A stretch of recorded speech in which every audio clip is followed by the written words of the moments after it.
Hare Krishna, everybody. Welcome to our fifth episode of the Many Moons podcast. We're very happy today not to just have one guest, but two very special ladies today joining from all the way from the US. So we are very grateful to Sudharma Prabhu and Radha Prabhu for joining us today. And the topic of the podcast today is empowering Vaishnavas for 25 years.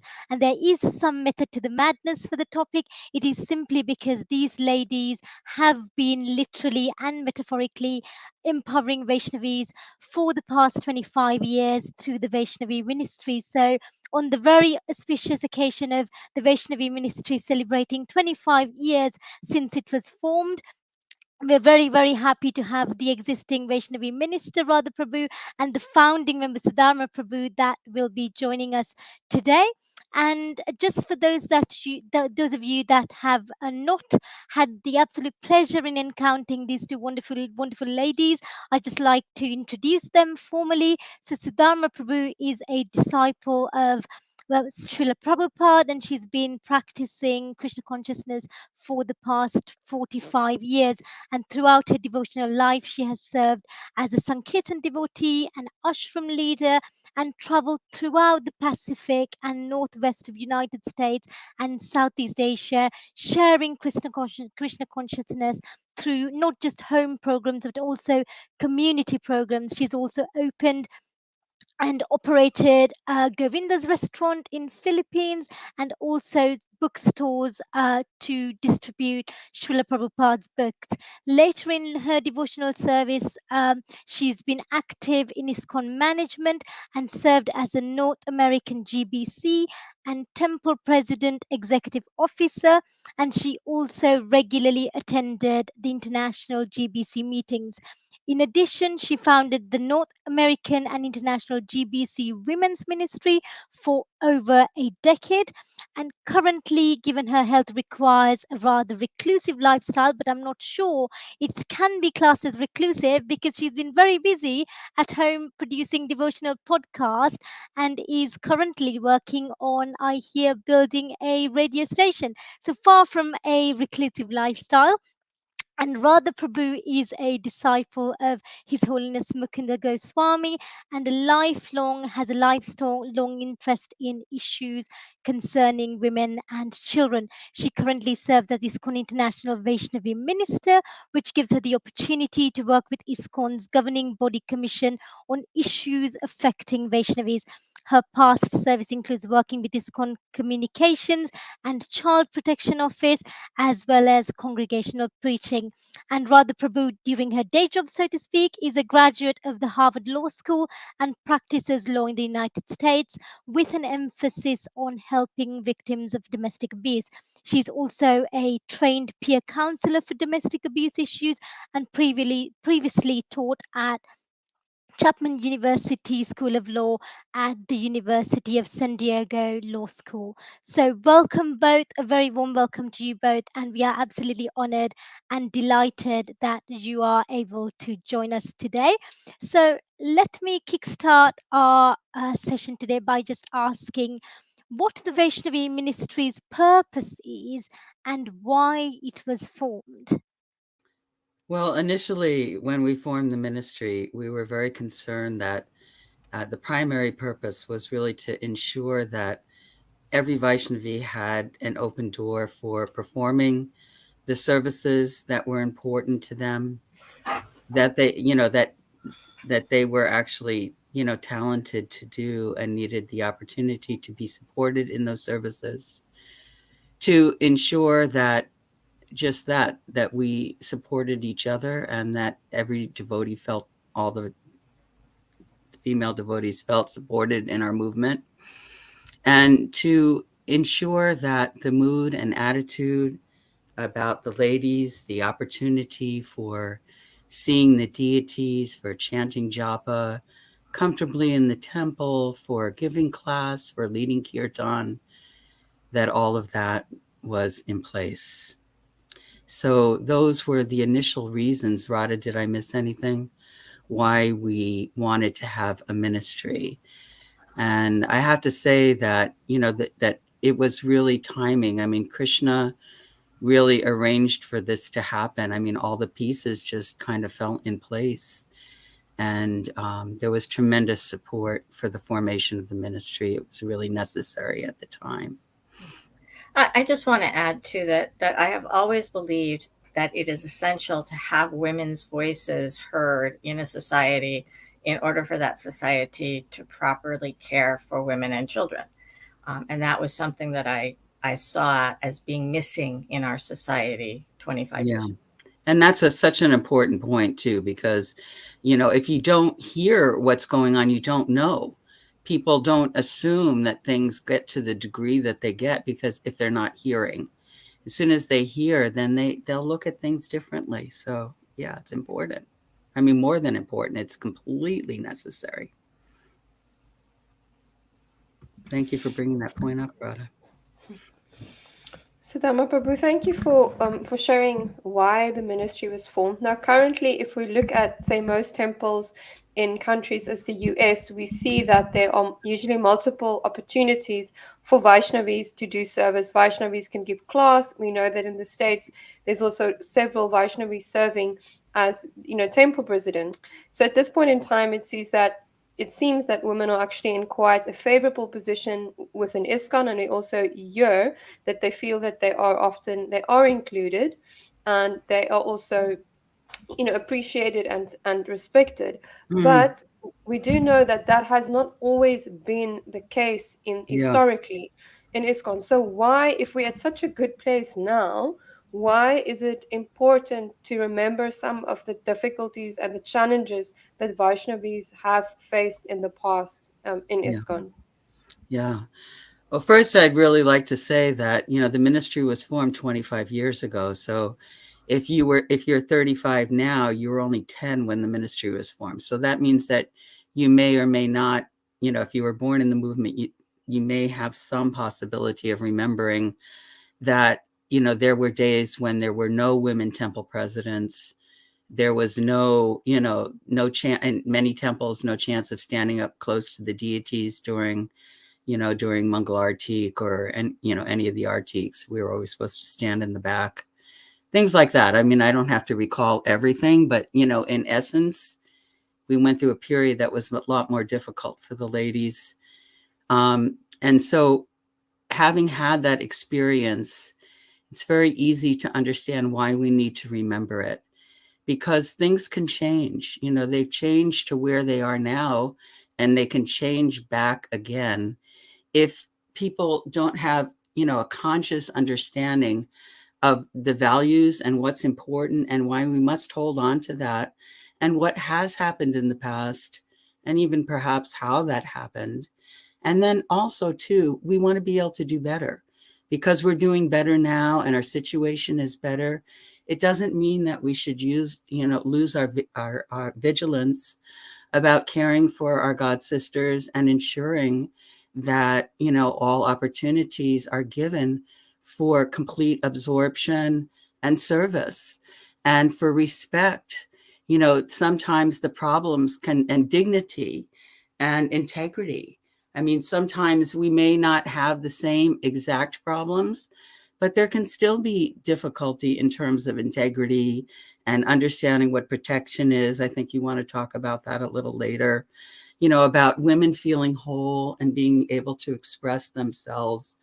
And so it's really important that we don't lose sight of sharing and being there and supporting one another and being able to speak out and having our voices heard, as Radha was saying earlier. And part of that picture is being able to look back into the past and remember where we've been, what we've been through, how we've been able to change that, and how we can do more and do better in the future. Does that sound fair enough?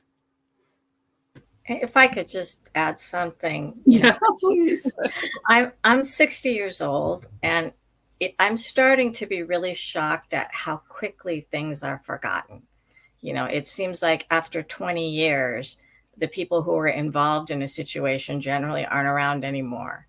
You know, so unless we make a conscious effort to remember our history, it's not going to be remembered. And I think that's particularly dangerous when it comes to what our, where our traditions come from. When I joined the temple, it was in the 80s. And I was told women had always stood in the back. We'd never been allowed to give class. And I'm sure that the people who told me that believed it. It didn't turn out to be true, you know. And I've heard, since then, I've heard multiple times different devotees say, oh, Prabhupada said, or Prabhupada did. And again, based on what I'm hearing from the people who were with Srila Prabhupada at the time, that's not accurate. So it is really important to have this record so that in the future, when scholars are looking back, when policymakers in ISKCON are looking back to see what does this mean, what was the intention behind it, that the record should be clear. With you today, because we want to ensure that, like Radha said, we're both in our 60s. We're not going to be on the front lines, in 20 years from now, and me even less. So, yeah, this is really, really crucial. Thank you so much, Prabhus, for sharing this insight. I'm remembering a quote from Martin Luther King, who, as we know, was also a social revolutionary and great thinker in his own right. And he said actually many things about history, but one thing that he said is that we are not makers of history, we are made by history. And I think that's very important to understand, that none of us, even in ISKCON, become devotees in a vacuum, but we become devotees in a certain history. And for instance, if we look at the situation now, in the States, where ladies are encouraged to give class, etc., we can also misunderstand that that is a new development, in the case that that never happened when Prabhupada was around, or that it wasn't something that Prabhupada desired, but it's a result, of devotees becoming more modern. But if we understand the history, then we understand that, having ladies, having more service opportunities after, for a while, them not having those opportunities, is actually just returning to the standards which Prabhupada initially had implemented, which was later changed. So I think that is another reason why it is so crucial that we can actually understand, as Radha Prabhu was mentioning, where are certain cultural practices coming from. Is this a result of, a certain group becoming dominant in the movement, a certain social cultural group, or is this a result, of us following scripture, or is this a result, of, devotees changing because of the broader society changing. So I think it's very good that we all actually have a thorough understanding of how something as the Vaishnava Ministry was formed. So while the Vaishnava Ministry was formed, were there any specific big challenges that you were facing, or any opposition that you had for forming the ministry? Because sometimes we hear devotees say such things as, when Prabhupada was around, there was no ministry for women, there was no discussion of, women's issues. So why is this necessary now? So did you have any opposition? Did you have any challenges in the formation of the ministry? This amount of support. And, all of our resolutions on the GBC level, for everything from guidelines for domestic violence and the ability for women to give class and lead kirtan and all of these different things, they all passed unanimously in the GBC body. And I think it's important to know that, because sometimes, you don't always know, where the leaders stand or if they're fully supporting you. And the leaders at that time, like I said, they fully supported the formation of the ministry. But once the ministry was formed, there was a backlash. And that backlash came from a small group of people who became very strong in their voices about, being antithetical to the ministry, just in its basic essence and principle on every level, whether it was the ministry itself, the people who were behind the ministry, or whether it was just any woman in service, or, within the social system of ISKCON. And it was quite violent, actually, because, I heard some very derogatory statements being made about, some of our most elevated God sisters in our movement. And they used Shastra as the basis for their arguments, but not in a balanced perspective, not in a loving perspective, not in a dignified perspective for the ladies. And so that has grown over the years, and it's something that's been there, for quite some time. And it's very, very unfortunate because it goes to the root of, what does it mean to be a devotee? What does it mean to be, um, you know, independent or to be protected or any of these kinds of things? So that, that's something that's been there and it's caused, I think, a lot of confusion also, like perhaps around the Vaishnavi Diksha issue or just social commentary or even in people's marriages, I believe. Does that sound fair to say, Radha? Yes. And something that I experienced at the time, I was in my mid 30s and a relatively new devotee at that time. And I really believed in the integrity of devotees, and I genuinely wanted to understand this point of view that women should not participate in public life. Because, if that's what Srila Prabhupada wanted, then that's what I want to do. It's not that I have an agenda that I want to implement into the society.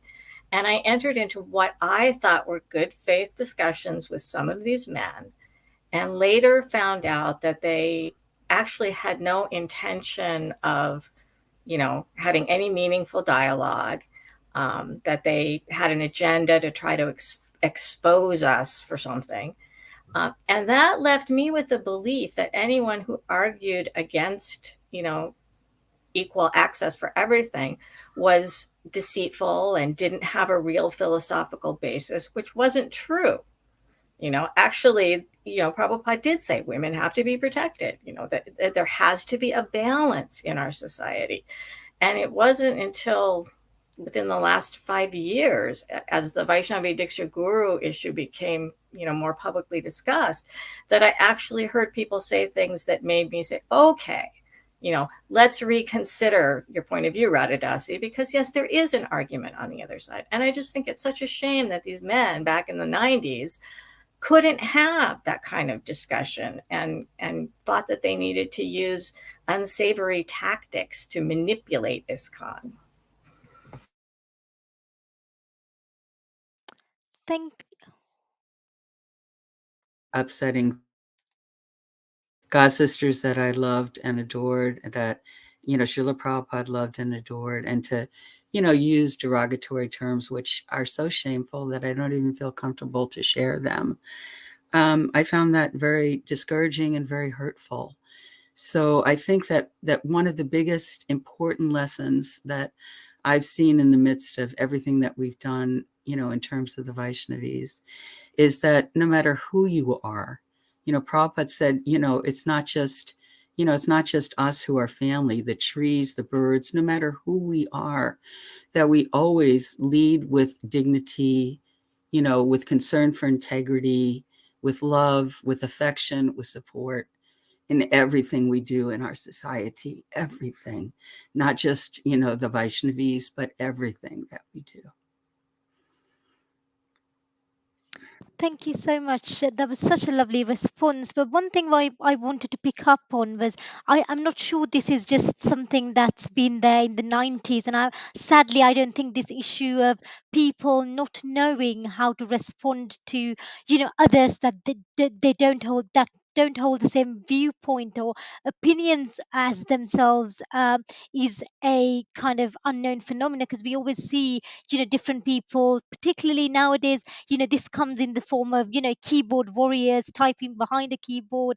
And and when we even thought about starting this podcast, we got actually, some prabhus were looking after us and said, ladies, you're going to do this, please do be prepared for good and bad feedback. And we've genuinely been very fortunate to have got majority of very good and supportive feedback, and we really thank everybody at home from the bottom of our hearts.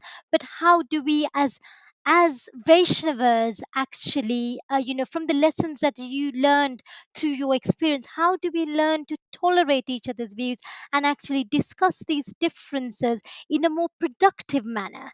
Because I'm not sure these challenges you encountered, were just back in the 90s. You have to come to the discussion understanding that you may learn something. Too many people come to the discussion in order to prove that they're right. But the point of the discussion should be to see if there's anything I can learn, and anything I say maybe someone else can learn. The answers, when we talk about social issues, the answers are not in the extremes. We can't say women should be exactly identical to men. That's not what Prabhupada said. We can't say that women should never have any public role, because that's not what Prabhupada said. And the difficulty is that when you're in that middle ground, when you're in the gray area, there's constant adjustment to keep the right balance. And you have to pay attention. And people want easy answers, right? They don't want to hear it's nuanced. You have to, adjust as you go. They want to hear one sentence that tells them they're right. So we have to accept we are all still learning. It's central to our philosophy. We're not in control. We are, learning how to become devotees. And, I think two small additions actually would be that sometimes there aren't easy answers at all. Like there may not be one way that answer should be given, and we really have to remember time, place, and circumstance. And we really have to remember the individual. At the end of the day, that our personalism really kind of reigns supreme. Our devotion kind of reigns supreme to, these concepts of right and wrong.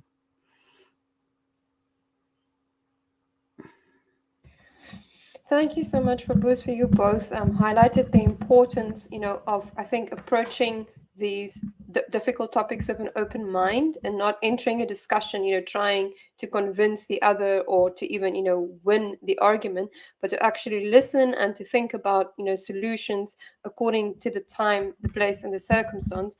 And I think what you both also alluded to is that there isn't necessarily just one right answer or solution, but that we might be open to continuously adjusting, keeping the principle in the center of how are we going to facilitate everyone's Krishna consciousness. Because I think sometimes we forget that that is the actual goal.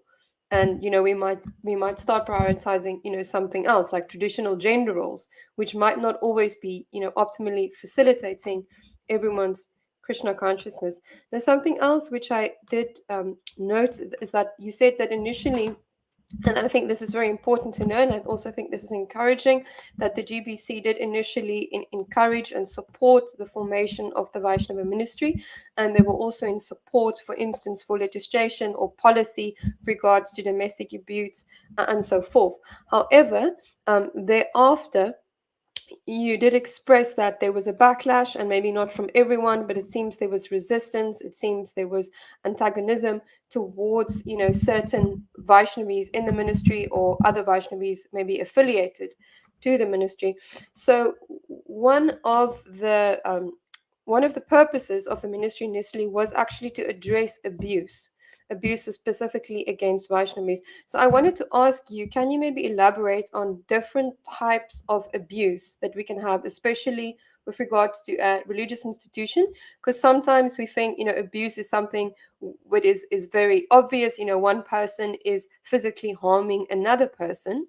However, there can be many different forms of abuse. So could you elaborate on that? And do you think, some of those things that happen were abusive, and what are the forms of abuse we need to be aware of so we can safeguard, others against this? And also, of course, we want to safeguard ourselves for committing these acts of abuse. Well, abuse takes place where there's a power differential. So whenever somebody has power or authority over somebody else, there's the potential for abuse. And it's not just women who get abused, in spiritual organizations. Men also get abused. For women, typically we're talking about domestic abuse, that happens within the family. And the organization, ISKCON, has a role insofar as we need to make it clear that Vaishnavas are not supposed to do these things, that this is, this is not sanctioned or approved of or even tolerated within our society, because no Vaishnava is supposed to abuse any other Vaishnava, period. There is the issue of sexual abuse. And, every organization, every spiritual organization in the world has experienced this problem, that a spiritual leader who has a great deal of spiritual authority can be worshipped by followers. And if that person wants to exploit someone financially, sexually, whatever, the situation is tailor-made for it. One thing I would like to see is for our young women to be educated on, these are the lines men will use that you should never listen to. This is a red flag if anyone ever says this to you. Because as an older Vaishnavi, as an older woman, I can recognize these things so easily. And yet, as a young woman, of course, you don't have the experience, and you think, oh, this person is sincere. They really want to marry me, or, whatever they're saying. And, I've also heard too that because one has to get a recommendation letter from a regional or local authority in order to get initiated, that can become a point where abuse takes place. In other words, if I don't do whatever service this person is telling me to do, or, meet with them when they ask me to, or whatever, I won't get recommended for initiation. And that affects men and women. So, we just have to make sure that the people who are exercising power always have the best interest of those they are serving in mind. Lord Ramachandra, that was his sole focus as a leader, right? Is how do I serve my dependents? And we need to educate ourselves so that we recognize abuse. We need to educate our leaders so that they don't fall into, these traps. And I hope that answered the question.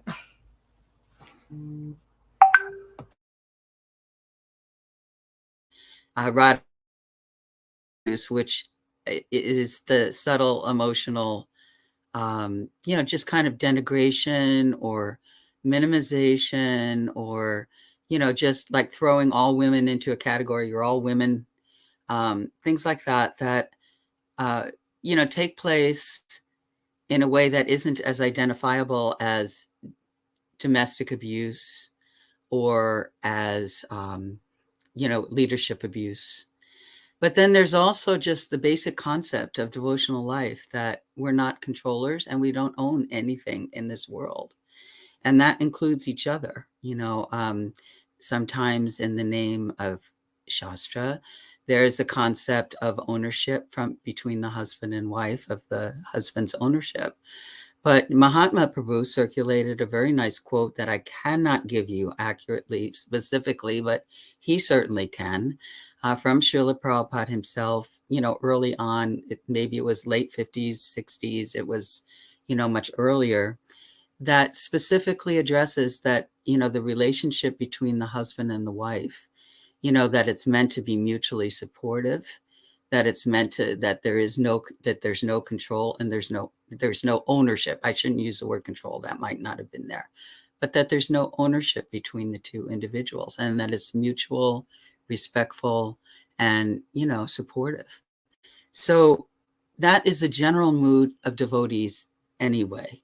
That's how we should be interacting. The idea of control is what's keeping us here in the material world. The idea of valuing, each other as part and parcels of the Supreme Lord is one of the beginning principles of our devotional life. And it's so important that these things remain central with a practical, relevant understanding of what, like, say, for example, what Radha's pointing out, what is abuse? How to distinguish, and how to, help each other through these different anartas. Thank you so much, Sudharma Prabhu, for a very thoughtful answer. And I think one thing that you pointed out correctly is that it is an anarta, this desire, this tendency to want to control others, to want to exploit others. And I think it is much more part of human nature than we often would like to think. I'm thinking back of the very famous Stanford prison experiment that they did in the 1971, Yeah. where they had students role play being prison guards and being prisoners. And they wanted to see, what was the effect, on the human psychology of, having these designated roles. And the students who were the designated prisoners became so abusive towards the students who were playing the roles of prisoners that they actually had to stop the experiment after a couple of days only, because the so-called guards had become like extremely abusive, up to the point where they were afraid that some of the students might actually die. And Right. it's very interesting because that just shows that the moment you're in a position of power, of authority, whether that is actual like managerial authority or structural authority, or whether that's, you're in a position, maybe you are, feeling that as the husband you have a certain amount of power and authority, that can very easily lead us, to be abusive. And that's why it's so important to, keep in the forefront of our minds what is Vaishnava culture and what is a Vaishnava way, of interacting with others, especially those who we consider our dependents, in some form or the other. Yeah. I just want to add too that sometimes we can, I don't want to say abusive, but be less than an ideal leader because we think we're doing the right thing. In other words, I'm raising my children and I want them to be devotees, and I believe that if I do treat them exactly the way my Sankirtan leader treated me, that they will turn out to be wonderful devotees. And I fail to take into account their age and their developmental needs. And, that kind of stuff can happen to any of us. So this constant awareness of, what is my role with this person and what is the best thing for this person is important. When I go to the supermarket and I see a mother yelling at a child in the supermarket, I have absolutely no doubt that they are sure that they're doing the right thing. No matter how harsh that circumstance may appear to others and how the child is receiving it. This is our disease in this world, and it happens everywhere. And gender discrimination is a big place that happens, and that's not a feminist statement. I mean, I never read a feminist book in my life. That's just a statement of life. It's a reality. We Thank you, forget, all Prabhu. of us, like Radha said, men and women, we all forget. It's very deeply seated in our characters. Thank you for those valuable points. And one thing that we've covered so far is, the Vaishnavi Ministry was found on the principle of protecting women, not just against abuse, but also, giving them that platform and ensuring that they are able to serve and participate within the community, to the best of their abilities without being discriminated against. And we sometimes hear that several of Srila Prabhupada's Vaishnavi disciples, just like yourself, Sudharma Prabhu, said that they've actually observed how the position and the status of women and the service opportunities for women actually changed after Srila Prabhupada's departure. Can you give us some examples of these changes? And also, most importantly, why you think this happened?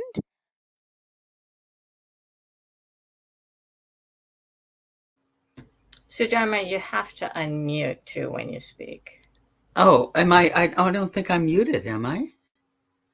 You're unmuted now. Oh, okay. I didn't do anything different. I don't know why. What's the difference? Okay. Um, Radha, who should take that? I think either of us can. You can. Okay. I'll just give some very easy examples of that. Just at the formation of ISKCON, for example, when Prabhupada, signed his charter for ISKCON, the incorporation papers, uh, uh, one of the original trustees, of course, was Janaki. And not long afterward, it was just assumed that women would not have anything to do legally with our movement. Deity worship, the person that he trained was Shilavati, and then with Shilavati, Yamuna, and a few other Vaishnavis who he always directed the men to.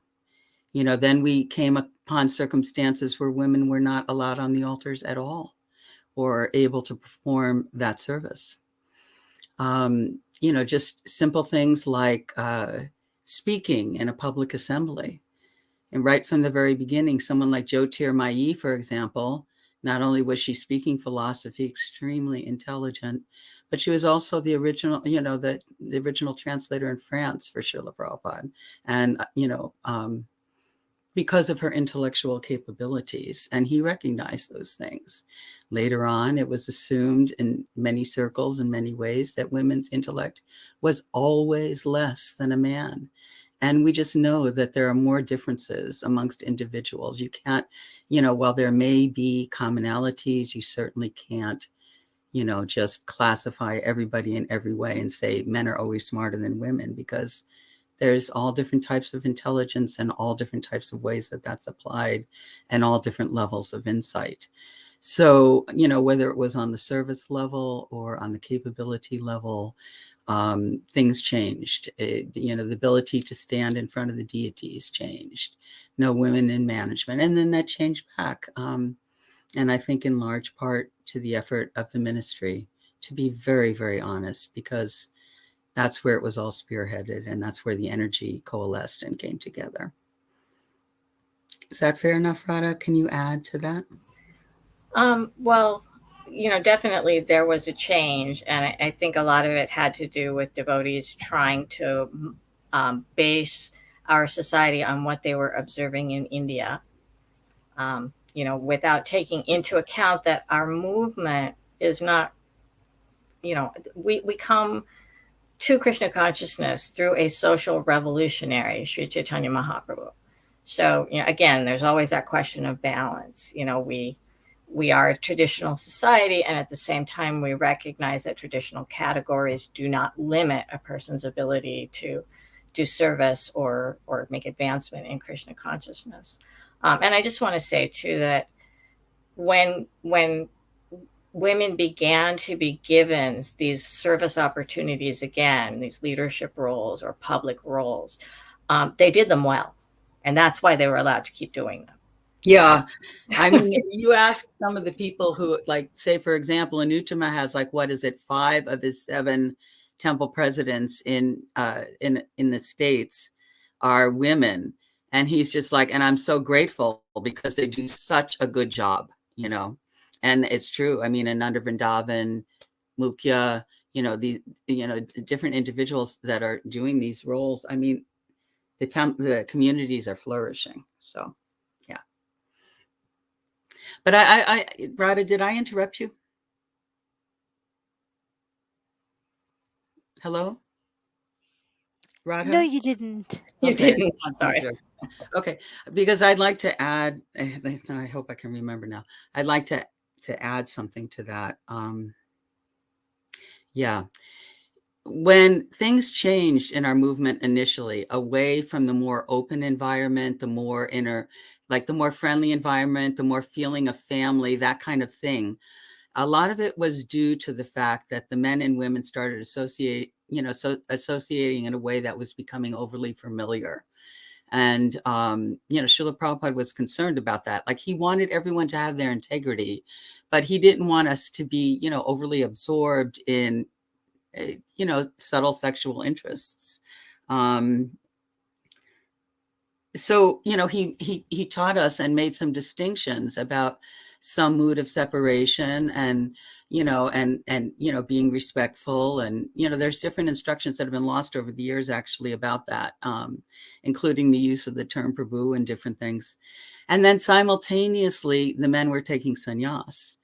And so this spirit of, I want to be renounced and, I spit at the thought of a woman became very prominent. And the two things together created a very unhealthy environment that needed to be, given more consideration and worked through. And I think that that's why there was so much support from the GBC body, who was mostly sannyas, because they understood that, the pendulum had swung, right?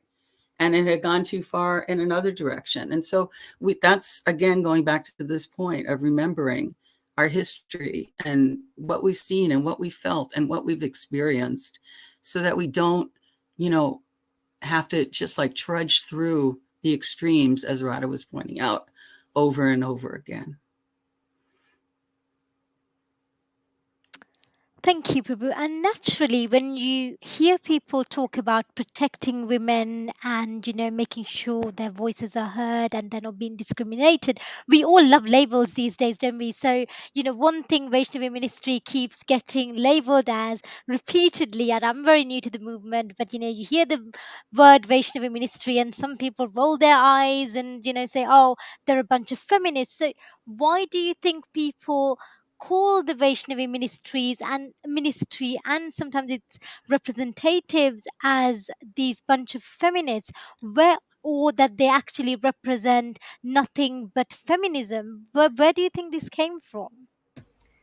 You know, Go for every society, there has been a label that people put on women when they want to silence them, right? And feminism is that word in ISKCON. Label them a feminist. You don't have to listen. You don't have to acknowledge when they're right. You can just erase them. I work representing ISKCON at the UN, and I deal with people who self-identify as feminists. They think I am some leftover reactionary from 2 centuries ago. Yeah, exactly. Right. Because I say, this is what our founder says: women need to be protected. That motherhood is a very important and sacred duty, and you can't treat mothers and fathers exactly the same. Anybody who follows Srila Prabhupada cannot be a feminist, right? I mean, that's exactly, I mean, you nailed it right on the head. I mean, you know, 25 years ago, I was so much younger. When I came to the movement, I was 19.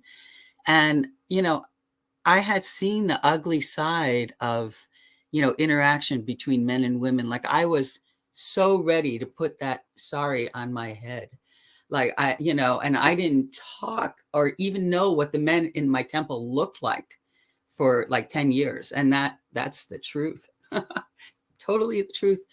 It was nice to be able to kind of just take shelter and remove myself from all of that. The idea that someone like Yamuna was a feminist, or, different devotees, I mean, that they listed by name. So please excuse me that I listed one by name. It was absurd. It had absolutely nothing to do with what was going on. And like I said, it was a reaction from a very particular group of people who have used their voices and continued at hammering away, with that type of dialogue for many, many years. And not just dialogue, in their positions of leadership to try and enforce that type of mentality as the correct Krishna conscious understanding. Thank you so much, Bruce. And I think one point that you made that's very important, that is, if you actually have a more robust understanding of what feminism is, then you will also understand that ladies who have often been accused of being feminists in ISKCON, in comparison, would be seen as very conservative traditionalists and definitely not, mainstream feminists. And I think another important point is that we've got to understand, if we say feminism, we're talking about something as broad as environmentalism. Feminism does not have one face or one form. And I, with all respect, think that, when you just label someone, as Radha Prabhu said, a feminist, it's just an easy way to silence them. You just label them a feminist in ISKCON, and immediately we also automatically imply that they're against Prabhupada's teachings, that they are not following properly, etc. And therefore, we do not have to listen to them. We do not have to pay, any attention to what they're saying. And also, we can start disrespecting them. And I think that is actually a very unhealthy response in dealing with ladies if you not necessarily fully agree with, their points of view. That's the cycle. And again, so important to learn from what we've experienced. And I'd like to add one thing that's so important to me as a person, for all the years that, I did the ministry.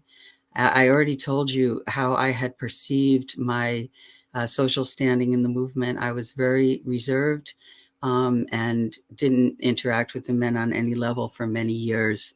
So why did I pick up the ministry? Because people who were very important to me were being hurt in very, severe ways in their devotional life. And of course, also leaving the movement, in many, many numbers, and also not able to come to the movement because of the treatment.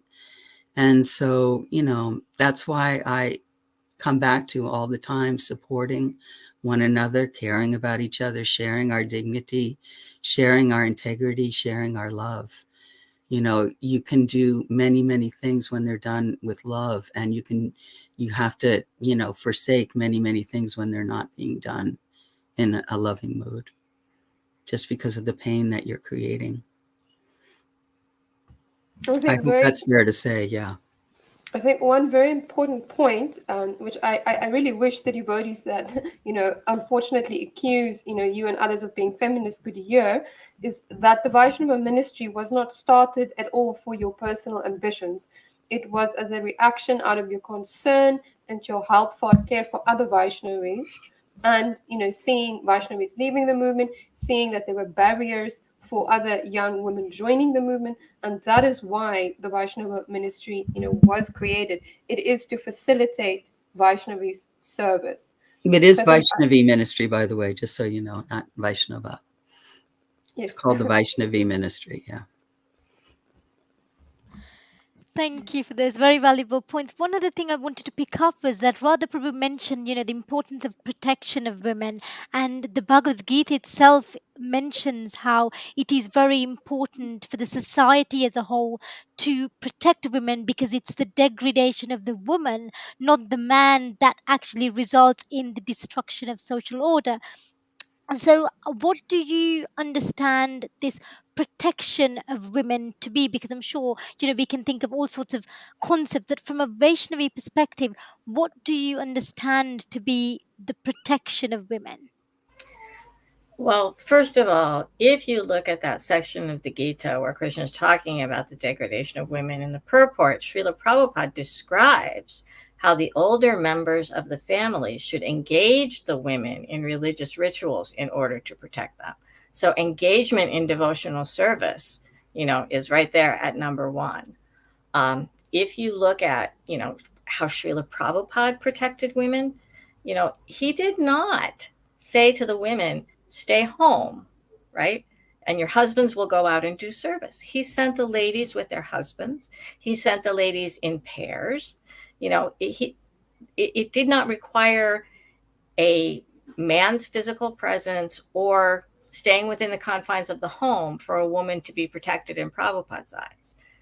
One of the things he did was he gave us Krishna consciousness. That's a huge protection. That's probably the most important protection, right? And, engagement in service, giving us a place, a society to which we could belong, creating this ISKCON institution. The other example that always comes to my mind when we talk about protection is the example of Devahuti, because this is a woman who goes from her father's house to her husband's house and has a son, exactly what Prabhupada said. And her son is not an ordinary son, right? He's the Supreme Personality of Godhead. And her husband leaves, but leaves her in the care of the son. So far, so good. But then the son leaves, right? So did Kapila Dev just, walk out on his duty to protect his mother? She was protected. She was protected by the knowledge that he gave her, which she then shared with others. This is an important part of what it means to protect. Sometimes we think of protect like I protect my assets by putting them in a safe place where no one can reach them, right? That's not the kind of protection Prabhupada's talking about. He's talking about creating an environment and a space where Vaishnavis can become fully Krishna conscious. I looked up the definition of protection in the dictionary, and it means to cover from the front, taken from the Latin derivatives. And in modern days, of course, it means to protect from harm. And so I was thinking, even if we are talking about physically protecting, what is that? What is healthy protection? What does that actually look like? So some of the things that I came up with is to protect young women from the sexual interests of men. Sometimes the very people that we need protecting from too could even be, because that also goes into a subtle level. The idea of controlling a woman is an extended, subtle sexual interest. And so sometimes the very people we need to be protected from are the people who are trying to say what protection means, even in our society, where the hurt is there. It could mean to protect from physical harm. It means to ensure security. And it can mean to provide an environment in which women can feel comfortable to be gentle and mothering and creative and express their sensitivities and their heart, their capabilities in building the lives of their family, their devotional activity, their association, their service. All of this can be healthy protection, supporting again, caring about, protecting from harm. But to protect motherhood in the family and also universal motherhood, that women are community builders, that they do have, a specific insight into, into certain ethics and, how to work together and how to communicate. Women are always good. That's one of the strengths of womanhood is the mothering, the gentleness, the communication. That even Prabhupada said the greatest love in this world is the mother to the child. So, to just protect dignity of all devotees, but women's bodies, devotees who are women's bodies because of the tendency to exploit.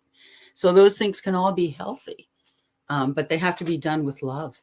They can't just be done like, I'm going to tell you your place and you can't, as Radha's pointing out, Prabhupada never intimated.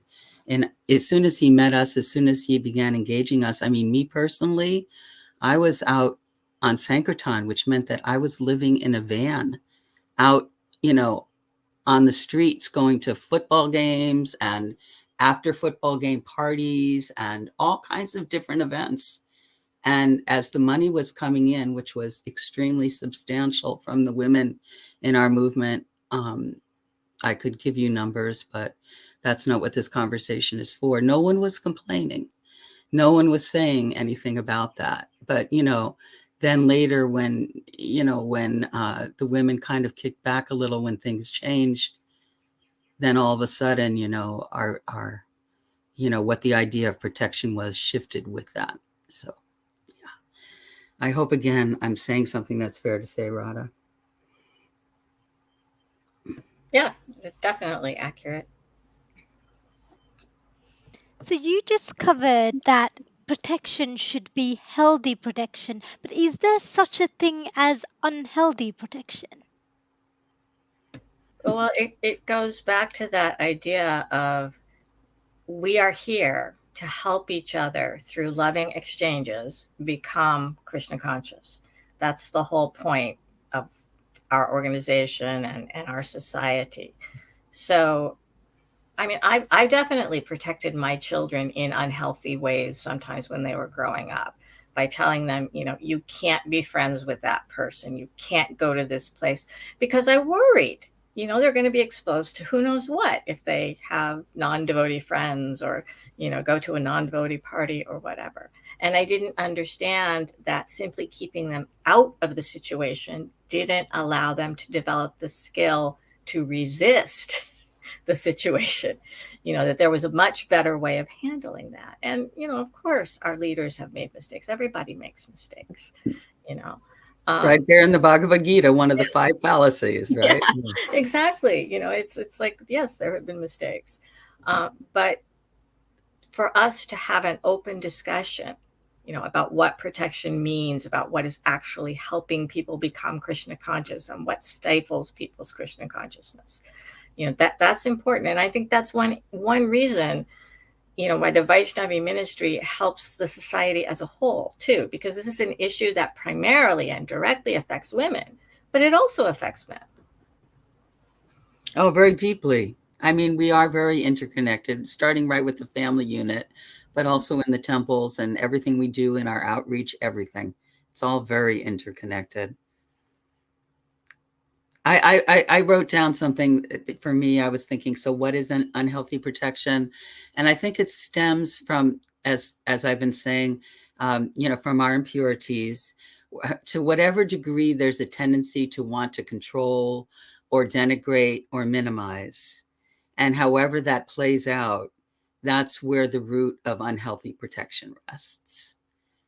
So it always comes back to our own personal internal reflections about our devotional lives and our connections with each other, how we interact, how much we remember that Krishna is situated and personally observant and cognizant of every interaction we're having, because he's situated in the heart of every living entity and within every atom, and he is knowing about all of these different ways that we're treating each other and what we're doing.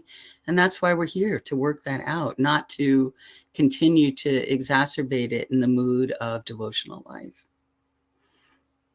Is that fair to say? I say that a lot. I just want to make sure everybody feels comfortable. Thank you so much, Prabhu. I think that was a very fair description of protection in a healthy and an unhealthy way. I think one image that came to my mind when you were describing what you see as healthy protection is that of cultivating a garden. And if you have a garden, you need to protect it in various forms. But the purpose of protecting the garden is for the garden to flourish. You want to see the garden in its most healthy form, and therefore, you will protect it, giving it water if there's not enough rain. You will protect it maybe, from certain animals, etc. You would also be shaping it, to some extent. So I think this is a very important meditation to reflect on, what is the purpose for our protection, and what is the mood in which we protect, and also what is the purity with which we protect. Because the way you were describing it is thinking about our protection, whether that is for Vaishnavis, or whether that's for our children, or whether that's maybe for the elderly. We should think about it as a service that we are doing, thinking how can we serve these devotees so that they can flourish. And that should be, I think, the essence of it. Your thoughtfulness on this topic is really, I mean, it's really beautiful. It's lovely. I love everything that you've been describing and saying while we've been doing this interview. Thank you so much, Shardia. And one other thing that actually came up to my mind is when we did our first ever podcast, Mother Vishak mentioned a point that's ever been etched to my mind. She always mentions that protection is actually giving shelter to someone that you champion. So because we see this word protection, or the idea of protection, actually being used to take away opportunities, a ladder of opportunity from underneath, not just women but also men and children. People being, like you said, you Radha Prabhu, you didn't let your kids go to some parties in the name of protection. So there's lots of opportunities that people are being deprived of in the name of protection. So how do we actually draw that fine line and balance between protecting people whilst equally encouraging their independence and championing them, so that enabling them to flourish in the best possible way that they can? Go ahead, Radha. Temple I visited where there were a lot of brahmacharis, and one of their services was to talk to guests at the Sunday program. And they were young men, all of them very young. And of course, they always talk to the ladies, And I remember thinking, they need some protection here. This is not a good situation for them, not the right service. But it's it's very individual. Krishna consciousness is a personal process. It's meant to be personal, and it is a heavy responsibility. To be a guru, whether it's Shiksha Guru or Diksha Guru, to be any kind of a leader or manager in ISKCON, it's a heavy responsibility, just like the parent to the child. And that means that you have to know that person. You have to know them so you know what they need to flourish. You have to hear from them what they're experiencing. It's again, it's so much easier to just make a rule, and everybody has to live by this rule. You can't raise kids that way, and you can't raise devotees that way. And devotional life is not really a legalistic process. I mean, sometimes we approach it that way, that it's all about rules and regulations and transfer that into our sadhana. But really, it's so much broader than that and so much deeper than that. In terms of the evolvement, you were talking earlier about protecting in the garden, the tiny seed of devotion, that seedling that grows, and, how our faith grows, and how our, all of this, how we become strengthened in devotional life. So, we always need to look to that. The essence of devotional life comes down to whatever helps someone come closer to Krishna. And so, real protection is protecting our creepers, especially, here we're talking about Vaishnavas, Vaishnavis. We have to, protect what's the most important essence of our life beyond just labeling and rules and regulations, beyond that, into the deeper cultivation of spiritual life. And I wanted to point out too that it really doesn't, different families, different communities, different cultures, they're going to approach the topic of men and women, in different ways for so many reasons, just history and, what's going on socially and economically and so many different things. You can be completely a traditionalist and live very traditionally, like say, like in a community like Chopati, compare that to the lives of Vaishnavis in New York City, for example, where, everyone has to really struggle for their existence and fight for their existence. And you can't just look at, a woman who is in a position to have to really fend for herself because of the bigger social climate, not just ISKCON, and say that woman's independent, that's wrong, that's bad, she's bad, she's, whatever term you want to add on top of that, that's derogatory, because she's overly independent. Our situations vary in life, and we have to look, as Radha was saying, to the individual and understand not just who they are and not just their devotion, but what they have to struggle with and live with day to day and moment to moment, and not just, negate people because they don't fit into your mold of how you want them to be for your comfort. That doesn't work. But yeah, I mean, you can live very traditionally. When it's loving, it's beautiful, right? It's adored. It's wonderful. You can Thank you. also be independent, and that can also be the circumstances, and you can be just as lovely as a devotee and just as surrendered. Thank you so much, Sudharma Prabhu. It reminds me of what Rukmini Prabhu always calls radical personalism. Oh, And yeah, I that's an effort that we worked on together. Radical personalism. Yeah. radical personalism. And I think that Srila Prabhupada was definitely a radical personalist.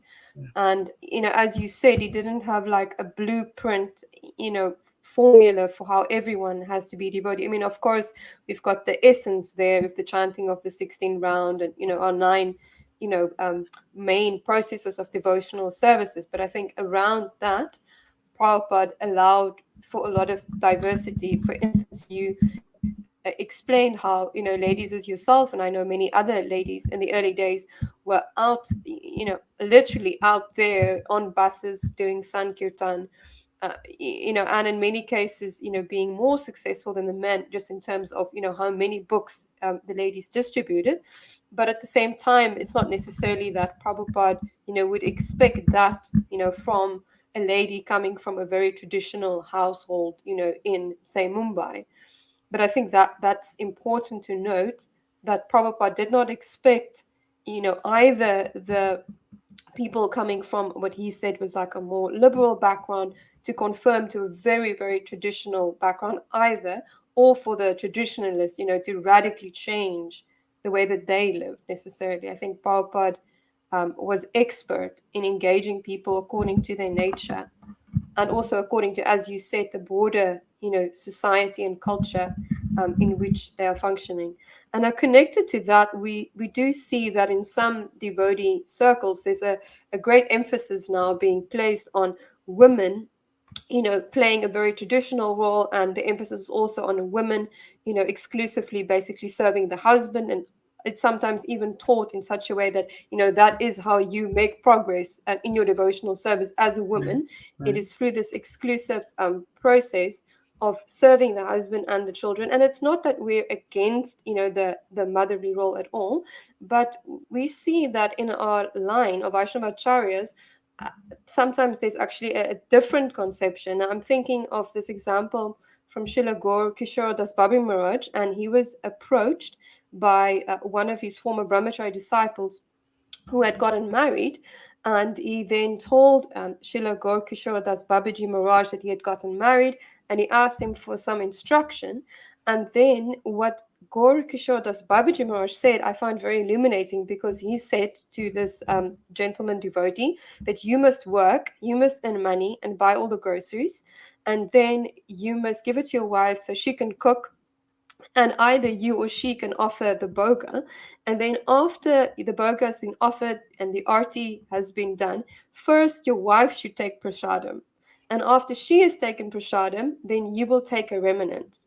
And then he told this disciple that you should do this so that you don't think about your wife as an object of enjoyment, and you should think that my wife is Krishna's maidservant and I am Krishna's servant. I am my guru's servant and my wife is my guru's servant. And he said, you must remember this, because otherwise you will think she is my wife and she will do what I say, and this is not right. Yeah. So what we see here is actually the idea that devotees should relate to each other primarily as, as Vaishnavas. So my question then is, how do devotees balance relating to each other as Vaishnavas with sufficiently playing, the different gender roles, so that a family and a community can still function in a healthy way? A marriage is a partnership, and both partners have to have a voice, right? And the decision making has to be based on the actual circumstances of the people involved. It's all well and good to have an ideal of what marriage is, but when you're actually married and you're actually living a life, you're actually trying to raise children, you have to be able to balance. When I got married, I came from a relatively traditional household, at least for America. My mother was a stay-at-home mom, and she did all the cooking and cleaning, and so when I got married, I did the cooking, and my husband was pretty much always lovingly critical of and at a certain point I threw up my hands and said, okay, you think you can do a better job, then you go right ahead, dear. And he could do a much, much, much, much better job. He is an amazing cook. And for many years, he did most of the cooking in our home, still does, because he's expert at it. And if I look at it from the standpoint of, what are we doing here? We're preparing an offering for the Lord. Well, who should prepare it? The one who can prepare the best offering for the Lord, right? And it, when we were younger, it did kind of, people were uncomfortable with it. I would get so many compliments on my cooking, and I would say, I didn't cook that, Yudhishthir did. And, there would be this kind of side-eye glance at me like, well, what's wrong with you, huh? It's like, but, it makes sense. And, I have a law degree, so it's easier for me to earn a certain amount of money in a short period of time than it is for him. Why should Krishna have second best offerings and the family not have as many resources just to conform, to some idea of what a husband and wife are supposed to do? You have to look at the individuals. And you know, and it's only practical, right? Yeah. I mean, realistically, at the end of the day, how every family operates is going to be their decision, and it's going to be according to what works. You know, and when it doesn't work, despite all of our, you know, like concerns that marriages shouldn't break up and all these different things, a lot of times that happens. You know, I'm not condoning it or saying it's right or wrong. I'm just saying because life has to be realistic and practical, and we have to learn how to work together. And that dynamic will shift, you know, between individuals and circumstance and place and, you know, so many different things. And I also want to say the Vaishnavi Ministry is not here to tell anybody how their home should be organized, how their society should be organized, how their community should be organized. Exactly. That's Yeah. not our job. Right. You know, we are here to see that in every community there is a way for Vaishnavis to develop their talents and inclinations in Krishna service. You know, and whether that's because every opportunity is open to them, or that's because the women have their own special programs, that's up to the community And the individuals involved. You know, I mean, each of us, you know, everybody has a right to be fully engaged. You know, it's in the teachings of Prahlad Maharaj to perform their service. You know, and service means whatever Krishna has given you that you offer it to Krishna. That's what it means. So everybody has the right to that. And, you know, I mean, this is Kali Yuga. You can't like just throw everybody in one big category. You know, we're not serfs or anything like that. It's, you know, we're all going to individually have different capabilities. And, you know, it doesn't matter what race we are, what gender we are, what, you know, when we were born, what country we're in. You know, we have to take whatever capabilities we have and turn around and use all of them so that we can be fully absorbed in devotional life. Thank you so much. So we touched upon very briefly on the idea of gender roles. So when we talk gender roles, we cannot sort of ignore the point that motherhood is a very unique experience to women, and most women at some point desire to have that experience. And I've heard this idea of devotional motherhood being sort of bounced around sometimes in conversations. So, what is this concept of devotional motherhood? Can you please elaborate? Well, I can't say what anybody else means by that term, but I can say how I understand it. Um, just as in any other service we do for Krishna, the idea is to help others become Krishna conscious, right? So motherhood approached from that angle, you are your child's first guru, right? But I think motherhood can also be understood as a role within society, right?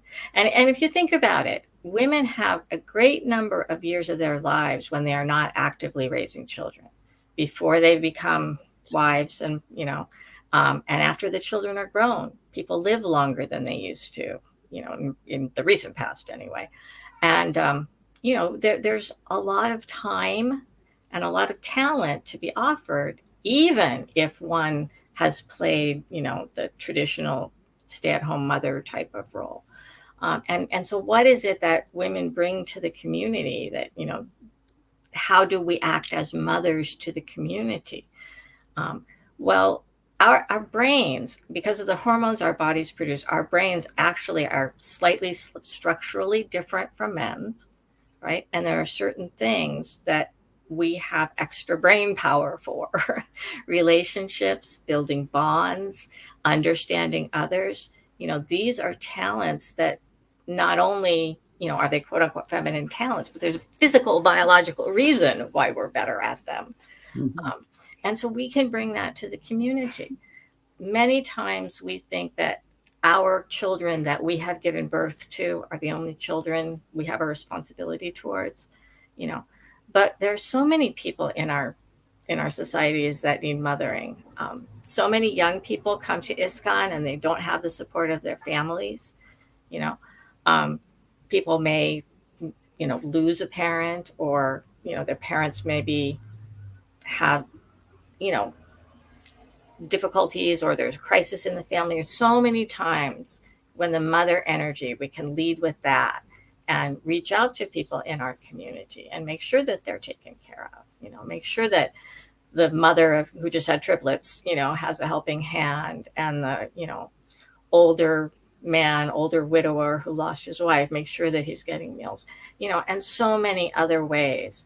And for me, that's devotional motherhood, is to raise my children, to facilitate their devotional service, but also to give love and caring and help in devotional service to everyone in the community.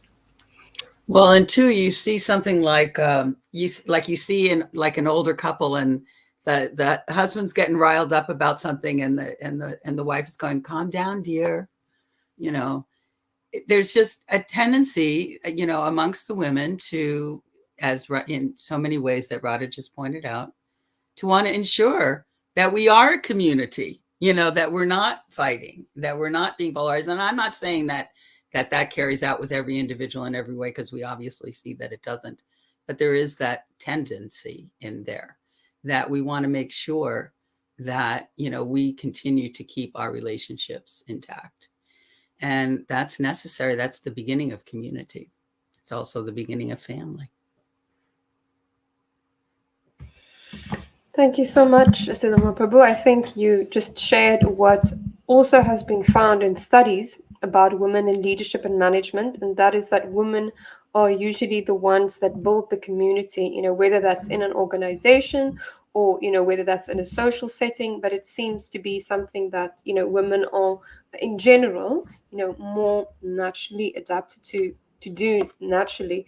So, but a follow-on question from that is, we have now shared the importance of motherhood. Radha Prabhu did also mention, though, that even if you are, making that service a high priority, she feels that women can still have time and energy to do other services. I'm also assuming, as the children, grow up and need, less time from the mother. So do you think that Prabhupada thought that Vaishnavi's responsibilities extended beyond the home environment, beyond the immediate family? Can I take that one, Radha? Please. Well, I've actually been meditating on this quite a bit lately, that, Srila Prabhupada, he understood that because women had other responsibilities, he didn't put the pressure on women that they had to, go out on Sankirtan every day and, and do all these things. But when the women did, how do you say the words for this? It meant so much to him. It meant so much to him in the spirit of devotion. He called his women disciples his secret weapon. He pointed out the competency and the ability for women to do different things, and how he appreciated all of that. This was something that really endeared Srila Prabhupada. It wasn't something that he saw as a burden or something that we needed to think twice about. At the same time, he also completely honored that a woman could be a mother, and that she could just raise her children and not do anything more. He equally valued both of those methods of living, and, found both of them to be very, very loving. But of course, when you perform devotional service, that's most pleasing to the spiritual master. Does that sound like an okay answer? Yes, Prabhu. I really appreciated that you pointed out that Prabhupada had that sensitivity, understanding that ladies often do have more responsibilities at the home, and he didn't pressure them, to do more. And I know that, we've also mentioned this in the discussion, that Prabhupada, told ladies that they should regard their children as the deity. Yes. And they should, give it the same care. At the same time, we see that those ladies that had, certain skills, certain capabilities to do other services, Prabhupada also encouraged and appreciated that. I'm thinking of, maybe you can remember the exact lady who it was. I can't remember her name now, but there was a lady that at one point in time was involved with the BBT and printing, and she was trained, in printing and I suppose publication. And at some point in time, she completely changed the system of printing so that it was much more efficient and effective. And Prabhupada came to visit, and she was, showing him the new system that she had developed. And then one of Prabhupada's disciples, they remarked that her brother, is very intelligent. And then Prabhupada said, no, she's more intelligent. And then they again said, but the brother is intelligent. And then again, Prabhupada said, no, look what she has done. She is more intelligent. So I Yeah. found that was a fascinating pastime where, and this lady did have a child, as well. So I find that was very much showing how something that you've emphasized again and again, Prabhupada definitely treated devotees as individuals. Well, I'm not sure exactly who that was. I'm very sorry. My memory isn't what it was, but Prabhupada had similar comments about Nandarani, Jyotirmayi, Himavati. I mean, he recognized that type of capability in quite a few, in comparison to their husbands or, different male associates on several occasions. Yeah. It wasn't just Thank you singular. so much, Sudharma Prabhu. I think we could probably talk to both of you all day long until the cows come home, but I'm very conscious of the clock, and there are, just we do need to keep to time. But I just want, and we just covered so many things today, from how you started the ministry, why you started, and we covered a lot around protection of women and various concepts around, kind of uplifting each other. But can you just explain, or just take a little minute to reflect on your journey for the past 25 years, and what you think that your achievements have been for the past 25 years, and also, what goals and aspirations do you have moving forward? How do you top up your achievements for the past 25 years? So I think our viewers would like to hear from you both on what your achievements you think you've been over the past 25 years, and also what goals and aspirations you've got. I just want to say that Radha was in this with me from day one, and she's still in it now. So she's definitely the one to answer this question. Well, I think the ministry has done a lot of work at giving Vaishnavis a voice. Sudharma did a lot of really important work in building relationships with our leaders so that, they had respect for her and for the ministry. That allowed us a seat at the table at the GBC meetings. And, from the outside, it may not seem so clear, but the value of being with a decision maker and being able to say something while they're making the decision can't be underestimated. Most of the struggles that Vaishnavis have in ISKCON are not the result of somebody thinking, how can we get the Vaishnavis? They're the result of people not thinking about the Vaishnavis at all. So having that seat at the table, having that voice in the room is so important. We've also developed some regional ministries. We have Vaishnavi ministers in 7 different areas around the world now, and we're looking to have more. And I think that's really the future of the ministry. The goal here is for the Vaishnavis to be able to define, what they need in their community, what will help them in their devotional service, and work together to make that happen. So the more regional ministries, the more local representatives we can have, the better. And Vaishnavi Sangha, this is the secret weapon that's going to change ISKCON. Vaishnavi Sangha. When we work together, when we just make relationships with each other, we have such a deep effect on our communities, and we don't even know it. So, that's really where we're heading, is to develop more regional networks and to develop more opportunities for Vaishnavis to associate together. I guess I would just, give my final words as being that when women are empowered, other women are encouraged. And even if, someone, say like myself, like I perform my devotional service, a lot from home, and I'm not as integrated, deeply inside of ISKCON like I once was. it doesn't change the fact that it matters to me that women have their voice, that women can give a class, that women can run a temple. I was interviewing Mukhya the other day for, as you pointed out, I've been working on developing a radio station. So I was doing an interview, what's happening in Alachua, and I was talking to Mukhya, and she was talking about some of the dynamics that are particular to the Alachua community. And first, she talked about the diversity of it, all the different, people from all over the world that live here, and all the different cultures and skills and capabilities. And I said, "Is there anything else?" And she said, "Yeah, I think the fact that it's run by a woman, is a very, crucial dynamic in this community that really makes a difference.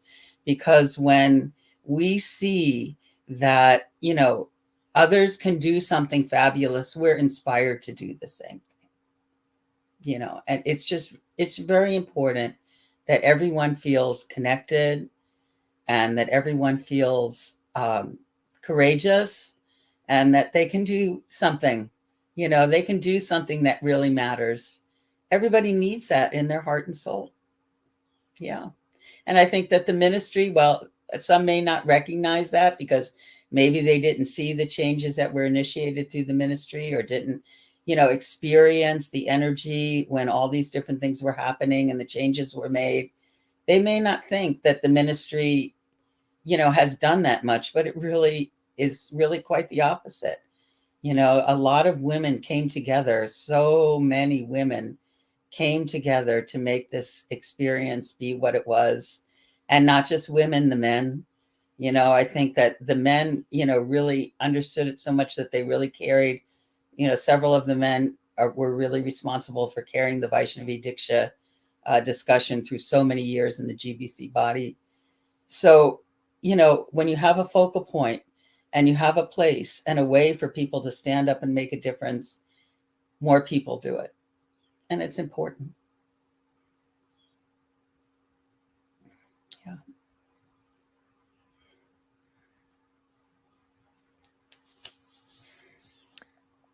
Thank you. Oh, Shade, you unmuted yourself. Sorry, I was going to unmute you. Go ahead.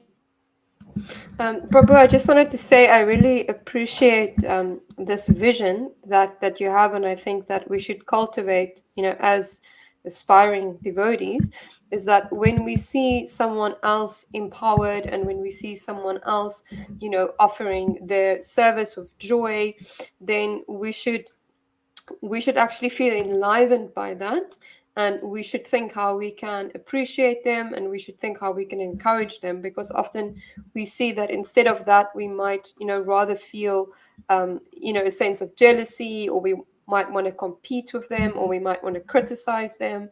But I think what you described is really beautiful, like a much more, I would say, mature and devotional attitude, thinking how we can celebrate each other's successes, and also meditating upon how in devotional service, if one devotee is moving forward, if one devotee is deepening their devotion, it actually is going to benefit everyone.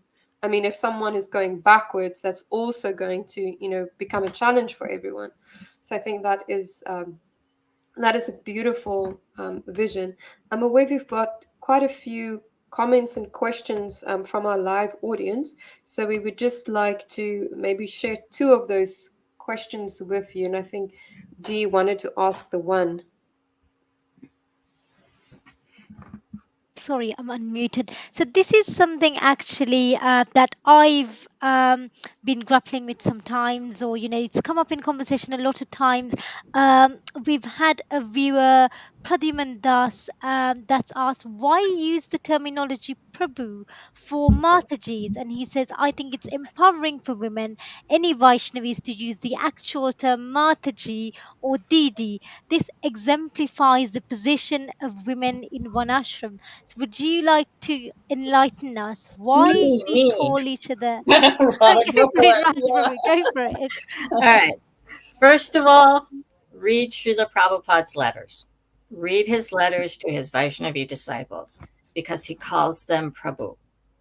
So for me, I have a little, anxiety and agitation when I hear someone say you shouldn't call a woman Prabhu, because in my mind that means you're saying Prabhupada did something wrong, and I don't believe that that is the case. Now, Mataji is a wonderful term. Think about what it means. It means respected mother. Think about how the Pandavas treated their mother, right? That's the level of respect that should go with Mataji. Didi, that's a little more casual. That's, sister, you maybe have to have some intimacy before you use that term, right? But yeah, Mataji is a fine term. And I will tell you that when Radhanath Swami says to me, Radha Mataji, I feel honored. I feel blissful, right? And I can call my husband Prabhu and make it sound like a really nasty word when I'm angry with him. You better watch your step, Prabhu. So it's really the intention behind the word. And there's a point at which I kind of feel that maybe we're being a little bit silly when we get all, as I do, get all riled up about which term to use. I'd like to share a story. This is something that has to be taken in, how you would like to take it, because it's a devotee's recounting. It isn't something that's written. But Govinda Dasi tells she and her husband served Srila Prabhupada intimately together, performing all of his personal services and secretarial services for quite some years in the early days of the movement. And at that time, the devotees were calling Prabhupada Swamiji. And Gaurasundar, her husband, went into Srila Prabhupada and he said, can I call Govinda Govindaji, just like we call you Swamiji?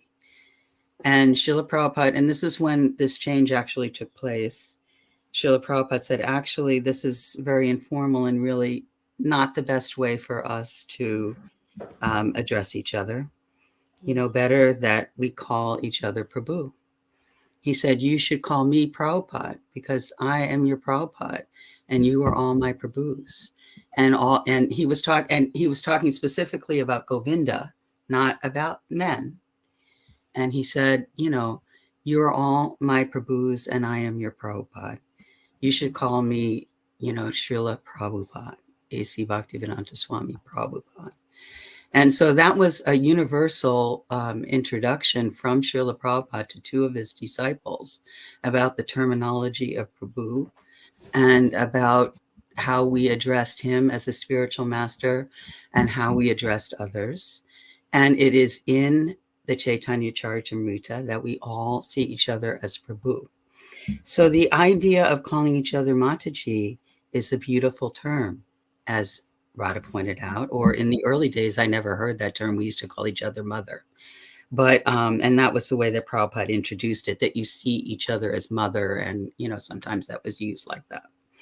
But we also called each other Prabhu because it recognizes who we are as, practicing devotees, as individuals who want to grow from a devotional perspective.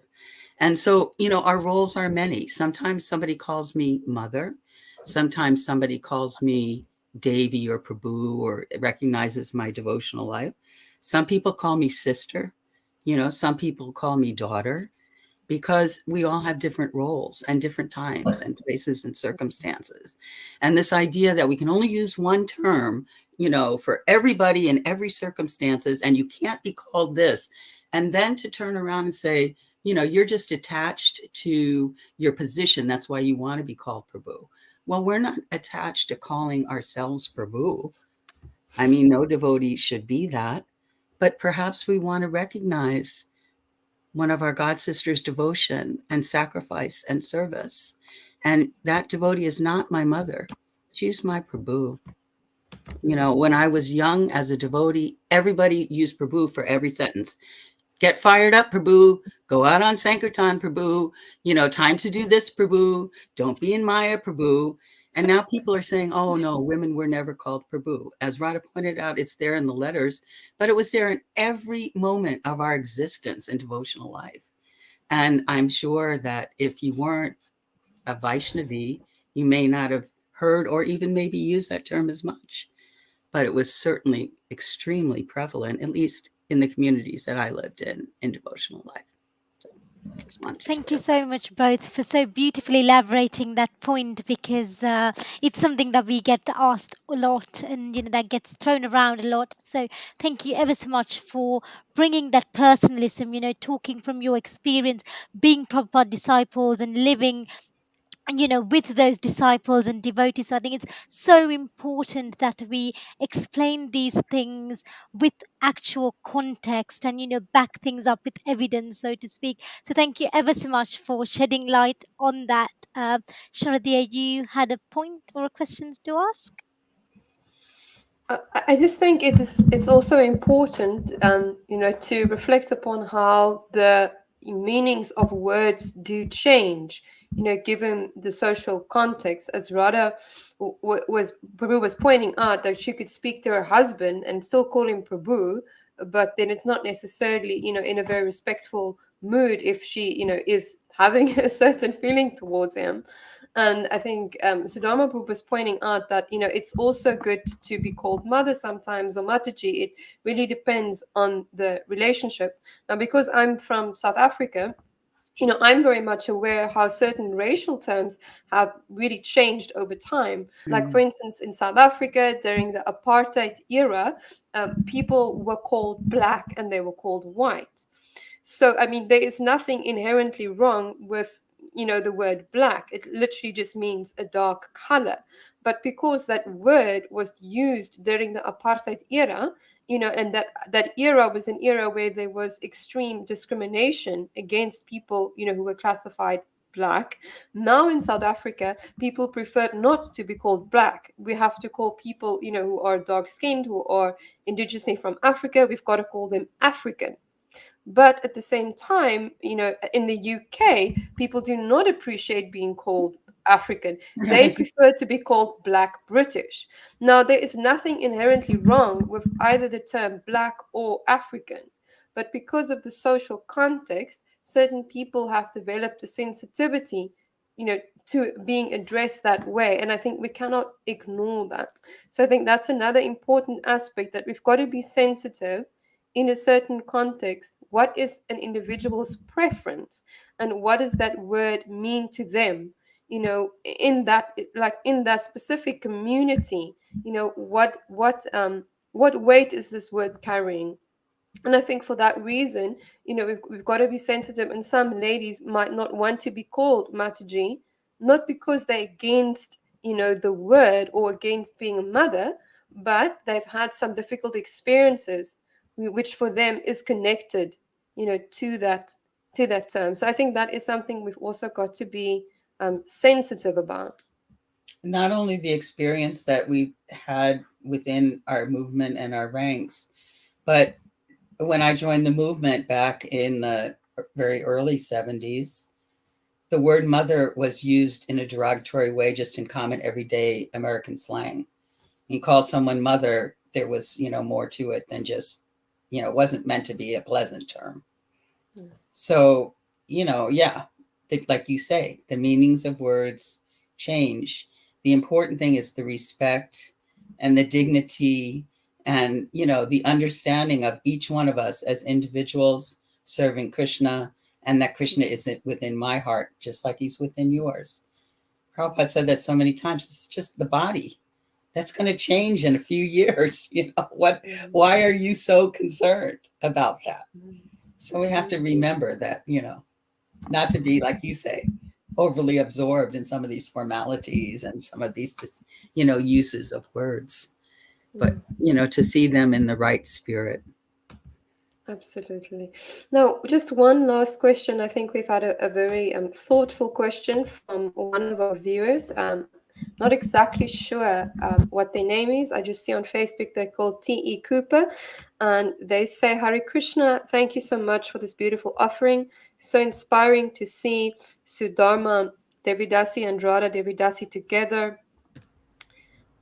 That's Tiffany Cooper from Pennsylvania, and she's very involved in the ministry now, currently working with Radha, right? Yes. Oh, yes, I actually do know who Tiffany Cooper is. Well, thank you for joining us, Tiffany Cooper. And she is saying, how can we ensure that our movement will have appropriate leaders or leaders with appropriate skills in management positions? And Oh, she's saying whether that is either men or women. Radha, go ahead. Okay. Well, first of all, keep in mind that our movement is very young as an institution. So, yeah, we have a lot of growing up to do. The GBC has something now called the GBC College, where they train prospective regional secretaries and et cetera, et cetera.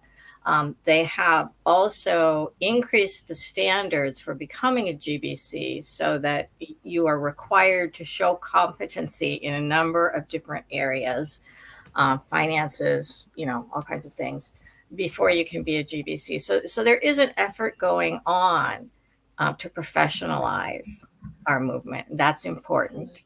Um, Training, that's what every corporation has to do: training, training, training. But also, I think, change comes from the top down. It can also come from the bottom up. And when, positive change is coming in both directions, that's good for everybody. So just as individuals, as community members, maybe, you're on the board of your local temple or, whatever, um, just educating ourselves, educating each other, and making some attempt to hold each other accountable for doing a good job, right? I often reflect that if I truly understood that everything I do is an offering to Krishna, if I truly understood that, I would do a much better job at everything in my life, right? So having standards and holding ourselves accountable, and at the same time supporting the efforts of our leaders to create the formal systems, that's what it's going to take. I would like to add something because this is so important, right? I feel that listening is a very big component in being a good leader.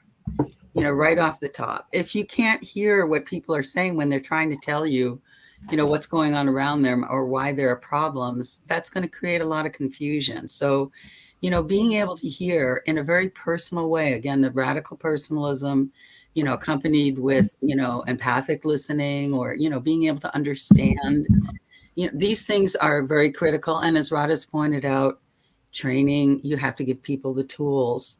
But I think another thing is too, is that we do have to remember that, sometimes because we're in a movement where we're seeking a level of purity, we think that things are right, wrong, and perfect or not perfect.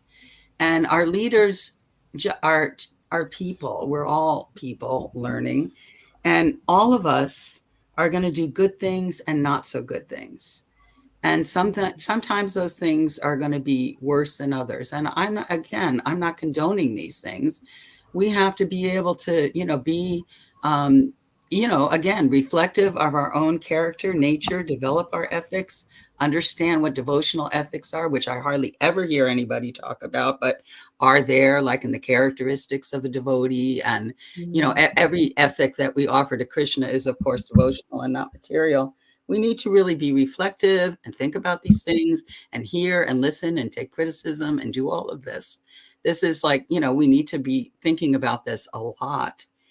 But at the same time, I kind of go back in my mind to what, what Jesus said, he who's without sin, cast the first stone and do him in. We have to be tolerant. We're all growing and learning. We all have our impurities. And we have to kind of have an attitude that we're in this together and that we have to make this work together. Thank you so much, Sudharma Prabhu. And I think that is one very important aspect, as you said, is that we've got to understand we are aspiring devotees, but at the same time, we are human. So as Radha Prabhu was saying, we have to actually get training. And I know Prabhupada, when asked, how is this movement going to continue? He said we actually asked that question of his disciples. And then Prabhupada's response was by your expert management. So that does show that Prabhupada had the expectation that we would, acquire the necessary skills and, get the training, etc. But at the same time, I think you really emphasized this idea that we are all a community, we are all connected, we should all be, trying to move forward devotionally, but also help each other to take responsibility for the movement. And Yes. part of that is holding each other accountable, but part of that is also being forgiving, for each other, Yeah. and holding space for each other, and seeing how we can even, I think, maybe, you know um, compensate for each other's lacking. Yeah, but it has to be two ways. We have to be willing to see our own weaknesses so that we can and we can receive that. We can't just expect people to forgive us and then we just keep on going on doing the same things and hurting more people. We have to be willing to hear, and we have to be willing to be reflective, and we have to be willing to see that we're each one of us is in that imperfect position. We need to learn too. But Prabhupada, oftentimes when it came to leadership, he pointed to sadhana, and I just want to kind of like share a little bit of thought on that too. That sadhana isn't a mechanical sadhana that we use to hit other people over the head when they don't come to Mangalartik. That sadhana is growing a taste, a real genuine taste for sharing amongst each other Bhagavatam and chanting the holy names and feeling that and really experiencing that and wanting to give that. And that's why that was so important to Prabhupada. It isn't just, you have to be mechanical. Okay, yeah, you have to have a regulated life and learn how to, stick to your devotional principles. Absolutely. But for what reason? So that you develop that taste and you want to give it to others. So that's very crucial as well. Thank you so much, Sudharma Prabhu. And I think that is a beautiful note to end this session of our podcast. And I think something we should always remember, especially those of us that are in management and, might sometimes get, too absorbed, in the externals and getting things organized and structured and having, kind of methods and systems. And always remembering that ultimately this process is, as you said, a process which we're really supposed to soften the heart and develop those genuine and deep feelings for both Krishna and, of course, the devotees through our chanting and our reading. So we are very grateful for both of you, giving us your time. We know that you are both busy in your own regards, and I think I speak for all of us when I say we've really been nourished by your association, and I do hope that that both Sudharma Prabhu and Radha Prabhu, that you will continue to make time to share with the Vaishnavi community. I'm thinking especially those outside, of the US might not have so many opportunities to have your association in person. So please do make yourself available for us online.